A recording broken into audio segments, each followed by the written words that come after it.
Hey everybody, hope you're all having a fantastic week. As we come to our lesson this week, we're going to be looking at victory after defeat.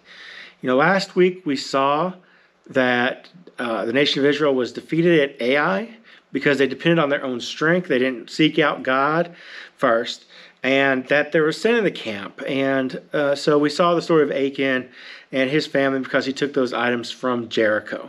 Today we're going to look at the follow-up to that story right after that story happened. We're going to be looking at, victory after defeat. Victory after defeat. And so, that's what the title of our lesson is today. And that's what we're going to see, in our story today as we look at Israel actually defeating Ai and conquering the land there for them. So as we look in our passage today, we're going to see that. And so we're going to start off with, we're going to read Joshua chapter 8, and we're going to read verses 1 to 2. So Joshua 8, verses 1 to 2. And the Lord said to Joshua, "Do not fear or do not be dismayed. Take all the fighting men with you and arise and go to Ai. See, I have given them into your hand, the king of Ai and his people, his city and his land. And you shall do to Ai and its kings as you did to Jericho and its kings. Only its spoil and its livestock you shall take as plunder for yourselves. Lay ambush against the city behind it." So here we see God speaks to Joshua. In the last passage, in the first battle of Ai, Joshua sent spies. They came back. They said, "Oh, there's not many. Just send a couple people." So they depended on their own strength. They sent, a couple thousand people as opposed to the whole army to defeat Ai. And they came back, and several men lost their lives. And so, the first part in here is important because, it says in the passage, "Do not fear or be dismayed." Because that probably was exactly Joshua's attitude right at that moment. Think about it. Think back to times in your life whenever you've gone through something hard.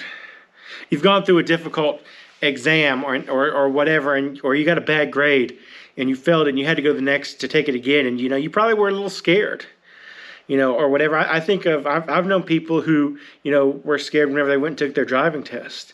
They went and took the driving test. They failed the first time. And so they went and tried to take it a second time, but they were feared and worried about it because they'd failed it already. Well, that's what Joshua was feeling here. He would have been dismayed. He would have been disheartened. He would have been scared because of what was going on, after the first time. But we see here there's a difference. We see here that, God tells Joshua that he's given the city into their hands. And so the first thing we need to notice here is that, the Lord speaks to Joshua. So God is part of this. And we kind of see this on and off is that, God speaks to the nation of Israel and then they go and they defeat the land. But yet, they didn't do that the first time they went to Ai. They depended on their own strength. They did their own thing, and it had a disastrous effect. On them. And so, but there was something different about this. In this passage, it says that God told the people of Israel that they were to do as they did with Jericho and destroy everybody. But it was different. Here, they were able to keep the spoils. So anything they found, any clothes, any gold, any valuables, they were able to keep as spoils. And then they were able to keep the livestock. The thing was is that God was providing a way for his children to have things, to have, livestock, to provide food and meat and clothes and things like that for them. Because you got to remember is that they probably were in the land and most of their stuff was on the other side of the Jordan except what they could carry on their backs. So as they needed more clothes, they had to make more clothes. As they needed food, they had to make food to find food and things like that. So that's kind of what's different here. And so God allowed them to take spoils, unlike what he did in Jericho. All right, so next we're going to look and we're going to see the actual battle. And Joshua talking to his people. We're not going to read this whole passage because it is fairly long, but I want to read part of it, and then I'm going to explain the rest of it. And so I'm going to read chapter 8, verses 3 through 9, and then I'll kind of explain, what else goes on. So We see here, so Joshua and all the fighting men arose to go up to Ai. And Joshua chose 30,000 mighty men of valor and sent them out by night. And he commanded them, Behold, ye shall lie in ambush against the city, behind it. Do not go very far from the city, but all of you remain ready. And I and all the people who are with you shall approach the city. And when you come out against us, just as before, we shall flee before them. And they will come out after us until we have drawn them away from the city. For they will say, They are fleeing from us just as before. So we will flee before them. Then you will rise up from your ambush and seize the city, for the Lord your God will give it into your hand. And as soon as you have taken the city, you shall set it on fire. You shall do according to all the word of the Lord has commanded. See, I have commanded you. So Joshua sent them out, and they went to the place of ambush and lay between Bethel and Ai, to the west of Ai. But Joshua spent the night among the people. So we see here that Joshua's plan that God given him was coming into effect. God told him to ambush the city, to take him by surprise. So he tells them what exactly to do. So he tells them that there's a group of people that he's going to send out that are going to be beside the city, behind the city. And so the nation of Israel is going to attack. And when they start to attack and they're faced with the enemy, they're going to turn around and leave. And so as we read and as we look on here in this, that's what we see what happens. So the nation of Israel starts the attack. And then they start to leave. Well, then all the people of Ai come out and start to attack. And then what happens is that the people from behind come by and they start attacking the city that doesn't have the people in it that it had before. And so they set it on fire. And so the men of Ai look back and they see their houses and their city on fire. And then they get disheartened, and then Israel ends up ultimately having the victory. So that sums up pretty much verses 3 to 29 right there. And so, we see that, Joshua's plan, before he sent 3,000 men to Ai.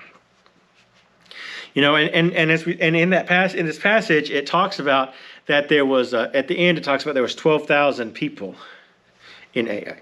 So they weren't many, as much as Jericho, but yet there was still a lot. So Joshua took 30,000 men with him. He only taken 3,000 before, so he was, maybe overcompensating. By taking more people. And so we see that he planned the ambush. So part of the people would go behind and part of the people would stay in front. The people would attack from the front and then they would leave, as I mentioned earlier. And so, Ai falls for the trap. They fall for the trap. They probably weren't expecting it. Probably if they may not have done this if they hadn't have caused them to run off before and defeated them earlier. But they were like, oh, they're leaving just like before. Let's run after them. Let's try to defeat them and just wipe them out totally. So that's what they do. They send everybody out. And so, Ai falls for the trap.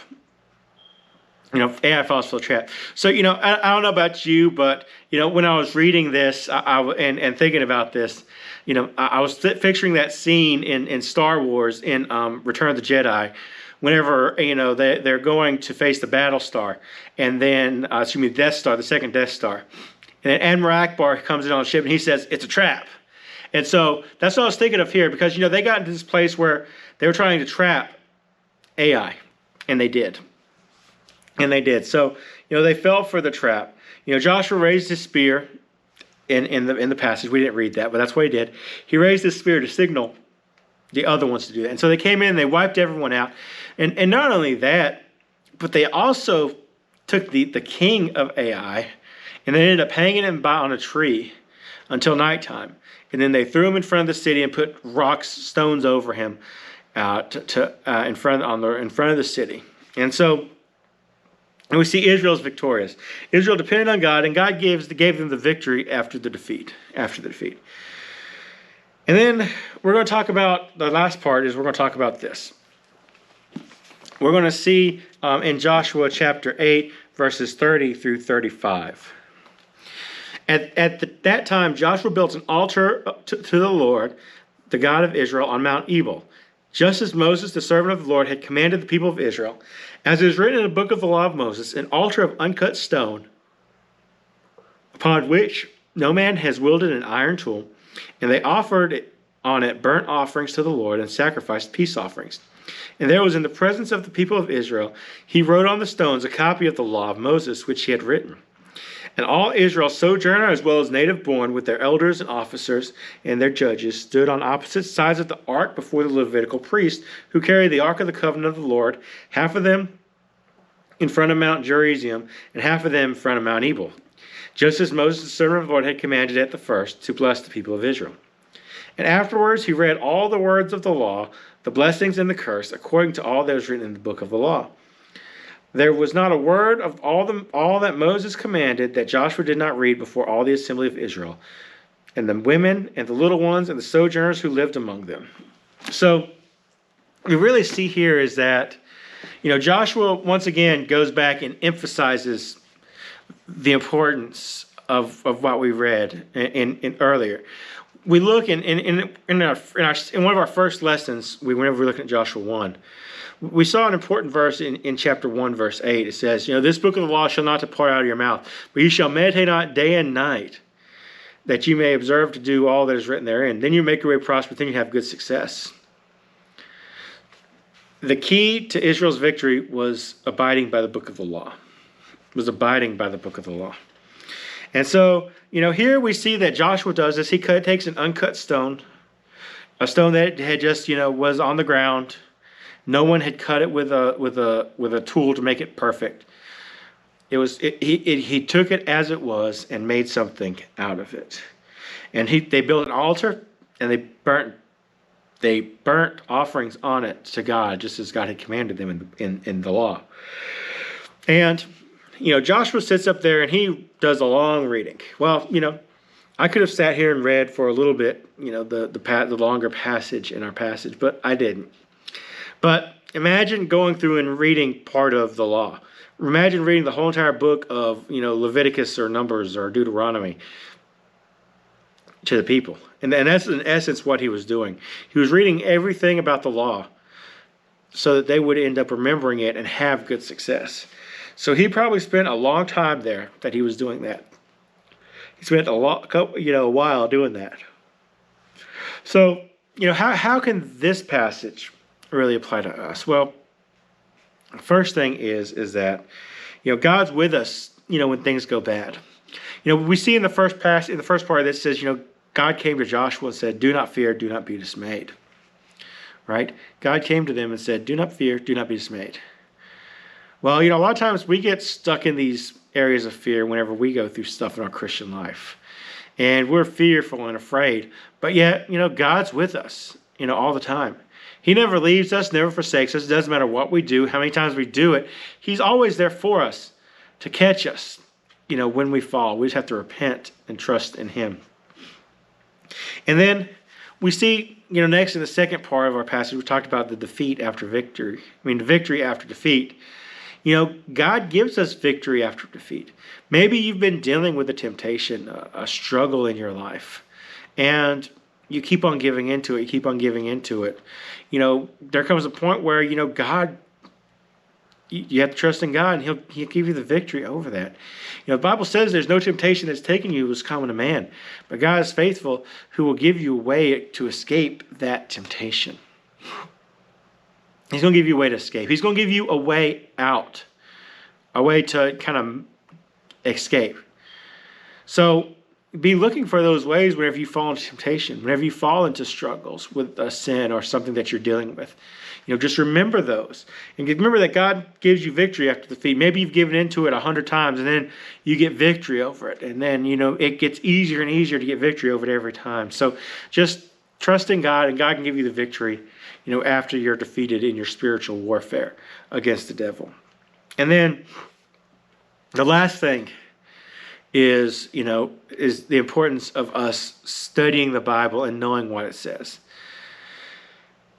Here, Joshua took the time to read the book of the law, to remind people about what God did.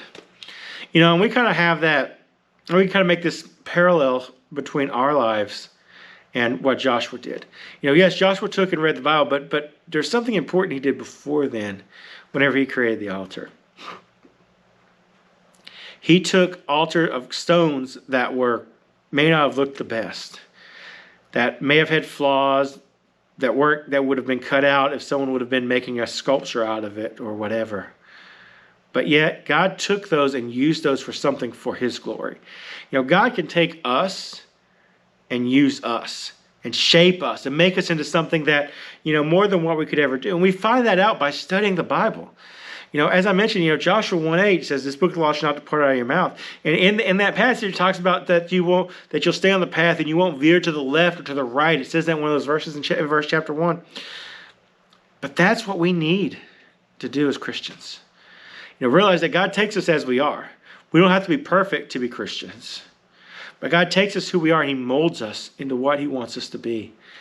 And then the importance of studying the Bible. We need to study the Bible, be in the Bible, know what the Bible says, so that way we won't veer to the left or to the right, and we'll stay on the right path that God has for us.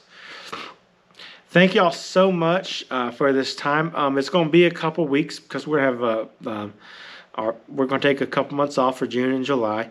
But if you have anything, need anything, feel free to reach out. Thank you all so much, and y'all have a fantastic summer.